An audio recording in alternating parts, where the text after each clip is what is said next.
बाहों की बहारों से हम सीमा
सदी के महानायक माननीय नरेंद्र मोदी जी के जन्मदिन के अवसर पर जैसा कि वृक्षारोपण का कार्यक्रम भी पूरे देश के अंदर किया जा रहा है और जिस तरह से पोषक अनाज की बात की गई है, आज कुपोषण की ऐसी समस्या है कि जैसा कि पहले हम सब जानते थे कि हमारे यहाँ पर मिलेट्स का जिसमें बाजरा है, रागी है, ज्वार है और अन्य जो हमारे उत्पादन हैं जिसके अंदर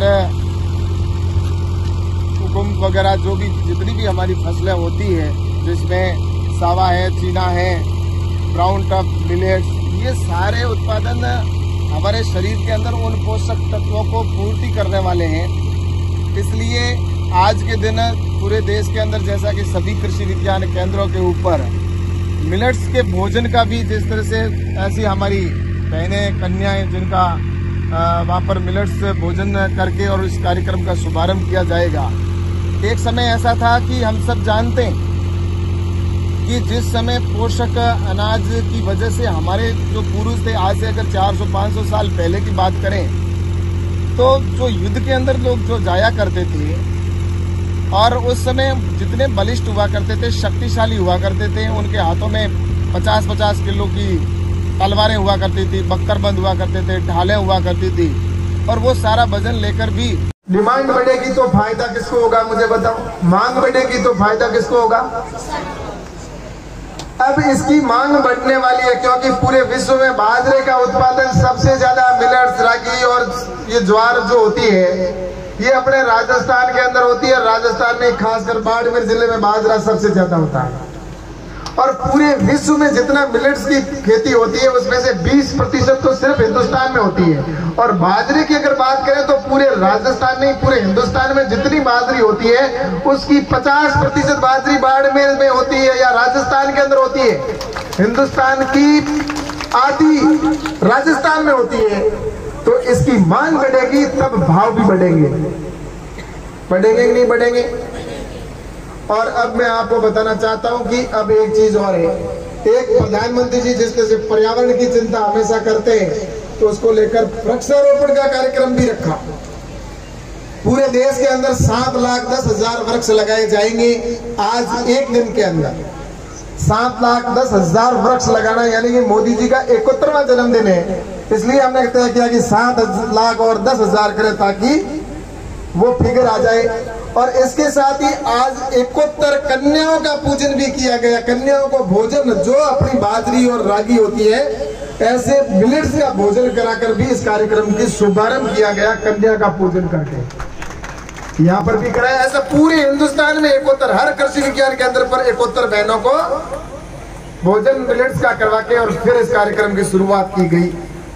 उस समय कृषि का यानी कि खेती का टोटल जो बजट होता था, पैसा होता था देश में, वो टोटल मिलाकर 23,000 कभी 20,000 करोड़ रुपए खर्च होते थे, सरकार करती थी। उसमें से आधे तो अधिकारियों की तिनका में चले जाते थे, थोड़े बहुत होते थे वो सरकार की योजना में किसान को झुंझुना पकड़वा दिया करते थे कि ये किसान के लिए हम कर रहे हैं।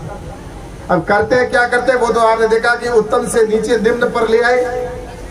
लेकिन उसके बाद में नरेंद्र मोदी जी ने आते ही कहा कि बजट को बढ़ाना, तो उन्होंने क्या किया मैं बताऊं आपको।